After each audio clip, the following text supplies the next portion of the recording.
this is Janet from Paper and Spark, and we're here with our fourth and final video to help you learn how to use your new Etsy Seller Spreadsheet. So please make sure you've watched the first 3 videos so you understand what's going on here. And once again, if you're looking to purchase the Etsy Seller Spreadsheet, it's for sale at paperandspark.com. Now we're going to get started where we left off last time. Okay, so next we're going to talk about this one yellow line, which is your PayPal expense.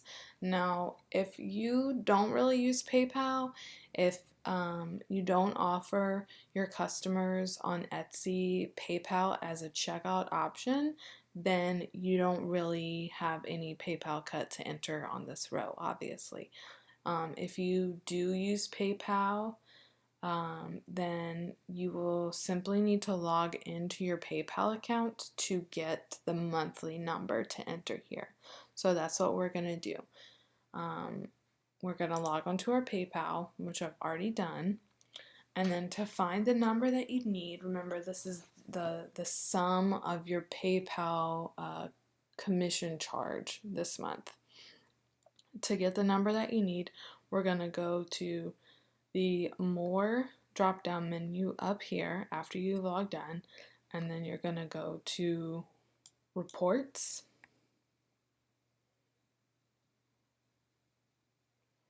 and then you're going to click on your monthly financial summary, and then you're going to navigate from the drop-down menu to the month that you're looking at, and in our case it's January 2015, and then you just click View Report.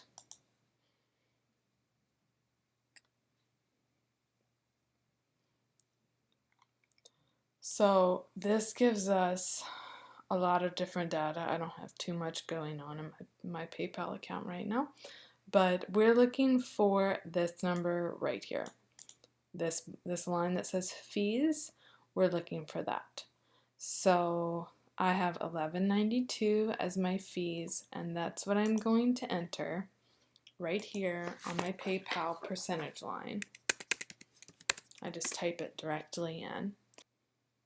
Okay, so we are finished entering our selling expenses. Now on to our product expenses. We're going to enter our product expenses on this pink tab called Product Expenses.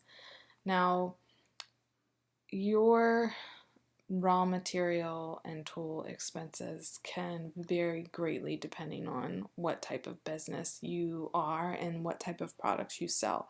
So this tab is ready for you to customize. Right now it's just these generic material names, but you know, feel free to customize them for what makes sense to you. If I'm a jewelry business, then I'll probably have some categories that look kind of like this. So these are the types of things that I might be entering here. Okay, you can rename them, whatever makes the most sense for you. And this tab, unfortunately, just requires work. There's no easy way to import data here. This requires you to log in every month and enter the expenses of the supplies that you buy. I would encourage you to go ahead and fill this in as you purchase raw materials and not wait till the end of the month to do it, especially if you buy a lot of supplies each month.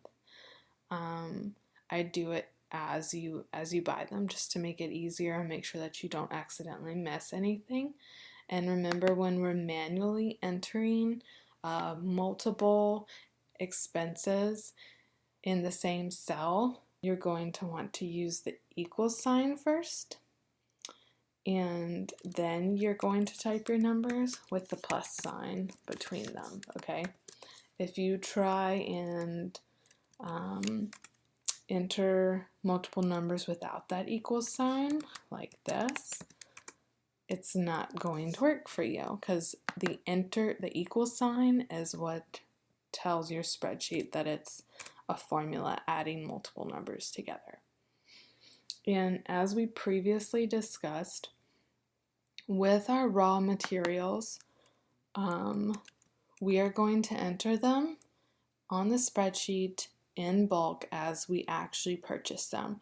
We're not going to wait to enter them until we use them in a product or you sell them via a product. We're going to enter them as the cost actually comes out of our pockets. Okay? So I'm going to enter some fake totals here so that I can get some numbers. And then these sums are going to flow to the pink rows on my monthly summary spreadsheet. So again, I'm just getting to see all my expenses for the month in one place. Finally, I have my business expenses, which are purple and flow from the business expenses tab. And again, this is going to be a set of expenses that depends a lot on you and your business. So you can rename all these expense types to whatever category or name makes the most sense to you. So I might put like web hosting expenses, and I might have graphic designer fees, and I might put printing for like promotional materials, and that might be some of the things that I have.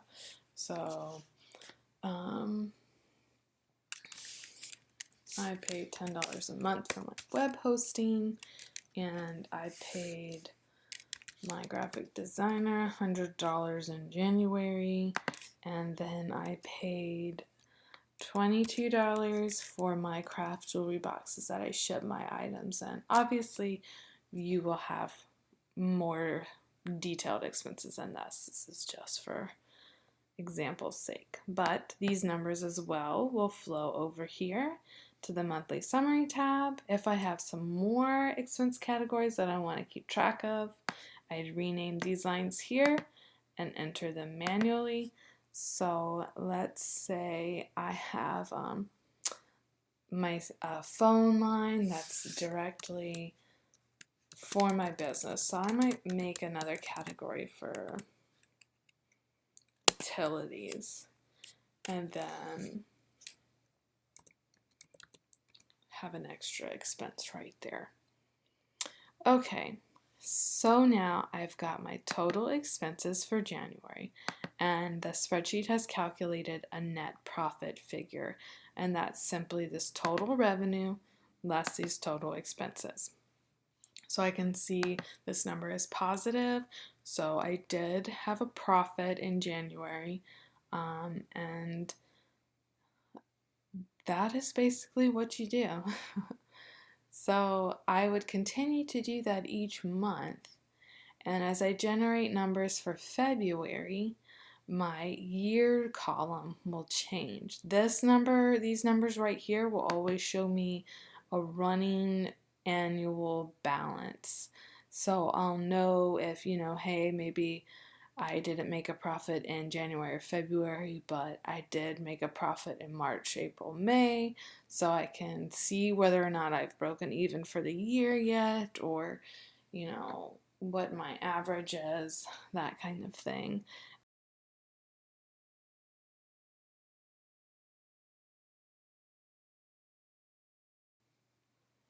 Okay, I've gone ahead and added in some example data for the first quarter of 2015 so that we can discuss a little bit more in depth what the spreadsheet can actually do for you and how it becomes more useful as you have more data in it to compare month to month and see how you're doing for the year.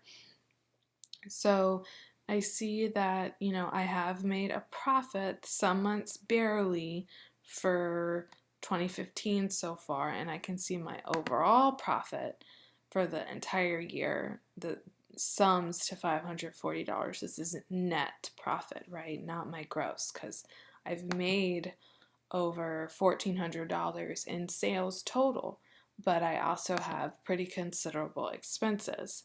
That's making my net profit and my profit margin a little on the low side.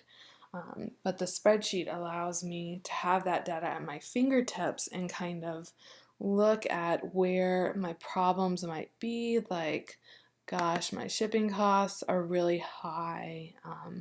Is there something I can do to bring that down? Do I need to cut back on buying raw materials until my sales reach a certain level? Should I do more craft shows? Because that's bringing in considerable revenue that is, considerably more than what I'm making from Etsy. Things like that. I can compare month to month and be able to forecast what my sales might be over the years. Like, maybe I realize a trend that the first quarter is always lower than the other 3 quarters of the year, or maybe I can see that February is going to be a low month, and I can use February to build other areas of my business, or maybe February is a good month to have a sale to boost revenue. You can use it for all sorts of useful things like that, to spot trends and plan accordingly.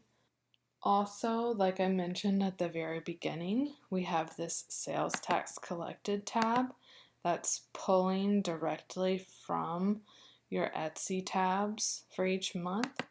So that's actually this column imported from Etsy. I had one customer in the same state as me that Etsy automatically charged sales tax on, and that's where this number is coming from. So at the end of the year, when I do my annual sales tax return, I'll just be able to put that number in right there and know that that's what I'm gonna owe the government. So it's really helpful that you don't need to do any extra work to do your sales tax return, for most states at least. So that is your new Etsy Seller Spreadsheet.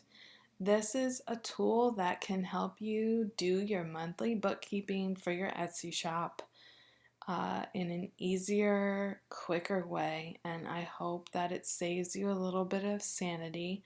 I hope that you find it useful. And again, if you ever have any questions or issues, something that's not working for you, or you accidentally deleted something, always feel free to reach out to me.